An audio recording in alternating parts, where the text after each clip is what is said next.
She's a familiar face in New Mexico. Congresswoman Michelle Lujan Grisham is CD1's first-term representative. Born in Los Alamos and raised in Santa Fe, she earned her bachelor's and law degrees from the University of New Mexico. She served as the first Secretary of New Mexico's Aging and Long-Term Services Department, as Secretary of the New Mexico Department of Health, and as a Bernalillo County Commissioner. Her private sector experience includes co-founding and serving as president of the Delta Consulting Group. Michelle Lujan Grisham, thank you so much for being with us today. Oh, I'm delighted.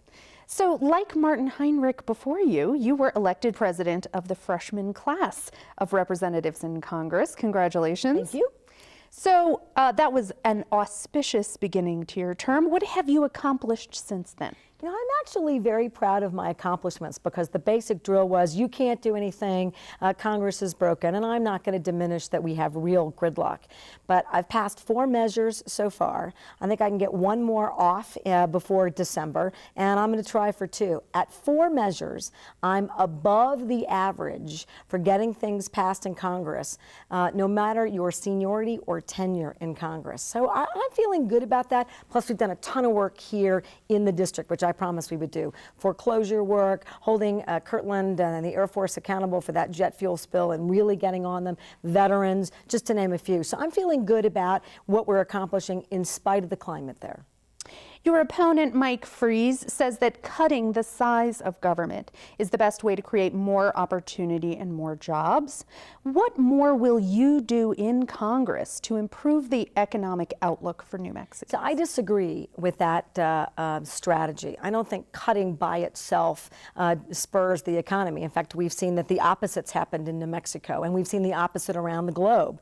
I think that you've got to be smart about government. So I'm going to do 2 things quickly. One, we asked the wrong question. Whether government's too big, whether it's too small. You know what? I want it to be the right size. If you have an effective, efficient government, it's meeting the needs and the priorities of your community, no one will say back to you, gee, I think it's too big. We want it to be effective. So every dollar that we invest, I want it to be an effective dollar, a quality dollar. So the notion that we wouldn't invest, I think you want every dollar invested in the economy and your community. Every federal dollar, every state dollar, every municipal dollar, and I want it leveraged with private investments. We're not getting money out there anymore. I just got back from Valle del Oro just an hour ago. We got $8 million in transportation money. That will spur jobs in this economy. It'll deal with public safety issues, and it will bring local businesses. What are some of the biggest things you've done to grow jobs in your term so far? I will tell you probably 3 things quickly. One, we restored funding in 2 places. One that protected 150 jobs at ORS, which is part of Kirtland. Losing jobs does nothing to spur the economy, and they create jobs by investing in our local economy. 2, I fought to restore $16 million, which is jobs, construction jobs, architecture jobs, to rebuild an elementary school. It's Wary Elementary. They weren't going to give it to us. We fought to do that. I protected 50 jobs at UNM when they were downsizing and going to a technology instead of people.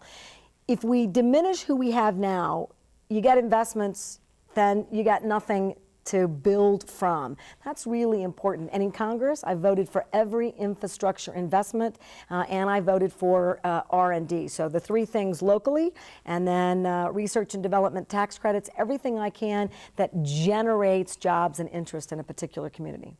Does spurring jobs have to start with spending government money? I don't know that it has to start, but it can't be, that can't be where your depletion is. I mean, we've seen what happens if you can't have all of one and none of the other.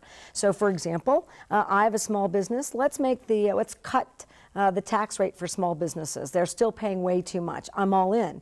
But to do that and not do infrastructure and not make higher education more affordable and not invest in all the other components means that you minimize your immediate chances for jumpstarting the economy, and you don't do anything about long-term sustainability. This is a partnership, public-private partnership towards building our economy. A lot of times we hear business people say that we need to cut unnecessary regulations in order to allow companies to grow and thrive. Have you done anything to cut red tape so far in Congress? I would say a couple of things. One is, listen, bureaucracies send me over the edge, even when I was working more directly in one. Arguably, I'm in a bureaucracy because I work for the federal government, but I'm not in charge of an agency. So we're pushing through USDA. We just won with Social Security Administration, where they were not putting the right folks here and requiring a very arduous process to demonstrate that our disability claims needed a particular effort by them. What we needed is personnel here to hear the cases. Otherwise, we can't ever catch up. And so I'm working very hard to cut through the bureaucracy, and I think that that's one of those red tape issues. You don't need all these rules to prevent me from having access to the resources that belong to the taxpayers here. But two, I just voted in Congress, and I think folks were surprised. I voted against my caucus and party.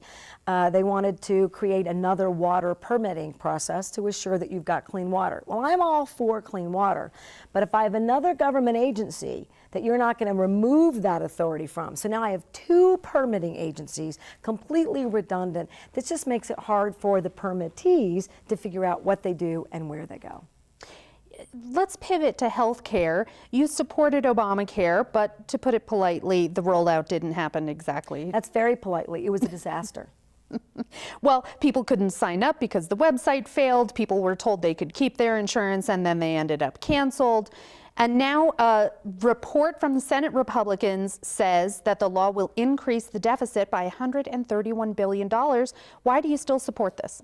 Well, there are several reasons, but it's certainly not lost that we have to have more Americans covered. And if you don't have them covered, there is no way for us to sustain our current health care costs and expenditures, not only per person, but remember all of the money that goes in publicly. Indigent care funds, Medicare, Medicaid, TRICARE for veterans, or active military, and the veterans health care system for veterans. And that's really why you need it at a federal level, right? Because if you don't do it at a federal level, you can't adjust any of those federal investments. And the protections are huge, making sure that you don't have lifetime caps.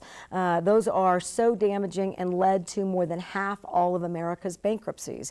I'm very happy not to be discriminated against as a woman, and I have a million pre-existing conditions. And I'm getting to the place, that sort of 55 to 65 pre-Medicare, where if you lose your insurance, you had no chance of being able to purchase it. Very important. But you know, Congress doesn't regulate insurance companies. States do. I don't think members of Congress, I certainly don't think this administration was prepared that they were going to get a mix of results, that they were going to have a mix, not only they didn't do a good job on their exchanges, states struggled with their exchanges. I'm very happy that our rates in New Mexico have been stable, actually, have been lower than we expected. That's great, but what's not great? Your provider network you don't get to choose. Your out-of-pocket costs are very high. I think it's time for Congress to look at how we support states to do better insurance regulatory reform, and to repeal the Affordable Care Act as nothing more than a bonus to insurance companies and no more support to consumers and patients. We need more work on that. There's no question. Congress needs to be brave enough to fix healthcare reform and not have it be all of one and none of the other again. Here's another tough one, education. New Mexico is a state that has long struggled with poverty and problems that stem from it. Everybody says education is the way to help lift yourself out of poverty. But we still have one of the highest dropout rates in the country. Mm-hmm. What have you done so far to help more kids in New Mexico graduate from school, go on to college, and get the kind of jobs that will lift them out of poverty? You ask a very pointed and important question for folks in Congress. You know, we all talk about, me too, that education is a top priority, and it is, because there is no way forward unless you deal with that. Now, we're looking for investments in the high schools, and we've been, I'll talk about a bill if I've got time quickly, that makes sure that even if you've got a break because you're working between high school and college, that you are eligible after that break to access some of the funding support so that you can go to college and get higher education, which leads to higher, better careers, career choices, and better salaries. I think all of that is tied to an educational effort. My point about they all say it's a priority. The federal government puts in very little money, and there haven't been enough opportunities to repeal the bad things in No Child Left Behind and increase the good things. But I've consistently voted for all the STEM education investments, which not only occur in New Mexico in the elementary, mid-school, and secondary education levels, but they're also very apparent in higher education. And that's been really important, and New Mexico's been a beneficiary of that investment. I'd like to do more locally. I'd like to help champion early education efforts and make sure that we do something as a state to fund that. And I think that more of your federal elected officials ought to engage in those local dynamics because, again, my mantra can't just be all done at the federal government level. It can't all be handled by the private sector. And you got to make sure that we're partnering at the state level so that all of our investments are making the kind of impact. And lastly, I'm really proud, one of my bills that I passed was to protect Amy Beale High School. We don't have time to get into Amy Beale that much because I want to ask you one last thing. You worked under Governors Bruce King, Gary Johnson, and were Bill Richardson Secretary of Health. You were Bernalillo County Commissioner before you went to Congress. Your opponent, who has never held elected office, is a small business person. And he says that makes him a better choice for Congress than a career bureaucrat, which is what he calls you. What do you say to that? You know, you want really a couple more things, I think, in a member of Congress. You want passion about what you're going to do and a clear vision about how you're going to get it done. I have both those things. But that broad experience, I'm a small business owner. I worked in the private sector. And understanding how a bureaucracy works and what you can do to cut through that, I will tell you unequivocally, garnered me the kind of opportunities to be president of my freshman class. I also got a leadership position as a whip as a freshman, which is unheard of in the Hispanic caucus. And I am reaching across the aisle and getting my bills passed, which I will tell you occurs because I've got a diverse experience and I can relate to every other member in Congress. Michelle Lujan Grisham, thank you so much for being with us today. Oh, I'm so delighted. This is great. Thank you so much.